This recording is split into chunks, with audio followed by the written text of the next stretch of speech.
జనసేన అధినేత ఈ మధ్యన హోంమంత్రి అమిత్ షా వద్దకు వెళ్ళారని ఏదో వైఎస్ జగన్ గారి మీద ఇబ్బంది పెట్టాలని చెప్పిన సందర్భం ఒకటి ప్రొఫెసర్ నాగేశ్వరరావు మొన్న మధ్యన చెప్పారు.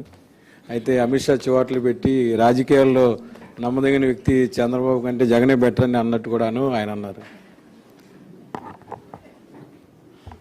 అది బాగా ట్రోల్ అవుతుంది ఇప్పుడు.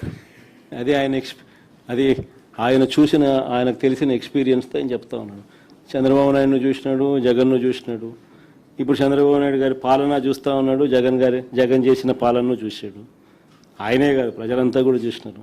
కాబట్టి ఎవరి నోట్లో అయినా కూడా, ఎవరి నోట్లో నుంచి వచ్చినా ఇవే మాటలే వస్తాయి. సార్, ఇప్పుడు తమిళనాడు ఎన్నికల్లో మొన్న విజయ్ మీ ఫోటో పెట్టుకుని ఎన్నికల ప్రచారం చేశారు. ఆ ప్రచారం కూడా ఆయనకు బాగా కలిసి వచ్చింది. ప్రజాస్వామ్యంలో అల్టిమేట్గా నువ్వు ఏదైతే ఇస్తుతావో అదే పండుతుంది. వీళ్ళు చేసేటివన్నీ ఏదైతే చేస్తూ ఉన్నారు, రేపు పొద్దున ఇవన్నీ వాళ్ళకు చుట్టుకుంటాయి. నేను ఇన్ఫ్యాక్ట్ ఇది సందర్భంగా నువ్వు ఎలాగో ఈ టాపిక్ ఎత్తినావు కాబట్టి నేను చెప్తా ఉన్నా, ఈ రాష్ట్రంలో ఉన్న ప్రతి పోలీస్ సోదరుడికి కూడా నేను రిక్వెస్ట్ చేస్తూ ఉన్నా, చంద్రబాబు నాయుడు గారి ప్రలోభాలతోనూ భయంతోనూ చంద్రబాబు నాయుడు గారు చెప్పినట్టు చేయకండి. ఎందుకంటే రేపు పొద్దున వీటి అన్నిటి మీద ఎంక్వైరీలు జరుగుతాయి. ఎవరెవరు తప్పులు చేసినారు ఆ తప్పులన్నిటి మీద ఎంక్వైరీ జరుగుతుంది.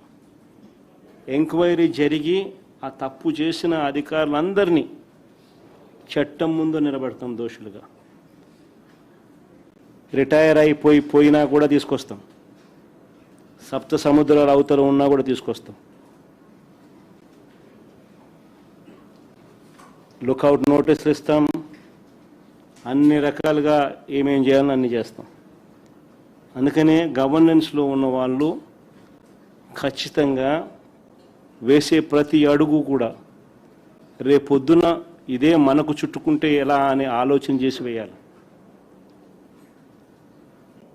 చేసేది ప్రజలు ఇచ్చిన అవకాశం, దేవుడిచ్చిన అవకాశం, ప్రజలకు మంచి చేయమని చెప్పి నేను ముఖ్యమంత్రి స్థానంలో కూర్చోబెట్టాను. ఆ ముఖ్యమంత్రి పదవిని ప్రజలకు మంచి చేయడం కోసం ఉపయోగపట్టాలి, కానీ కక్ష తీసుకోవడానికి కోసము, లేకపోతే మీకు వ్యతిరేకంగా ఎవరైనా మాట్లాడితే వాళ్ళ మీద తప్పుడు కేసులు పెట్టి వాళ్ళ జీవితాలను నాశనం చేయాలని చెప్పి చూడడం అన్నది దుర్మార్గం. అందుకే ప్రతి పోలీస్ సోదరికి చెప్తా ఉన్నాం, రేపొద్దున మీరు ఇరుక్కుంటారు. చంద్రబాబు నాయుడు గారి ప్రలోభాలకు దయచేసి లొంగాకండి. రేపొద్దున మీరు ఇబ్బంది పడతారు.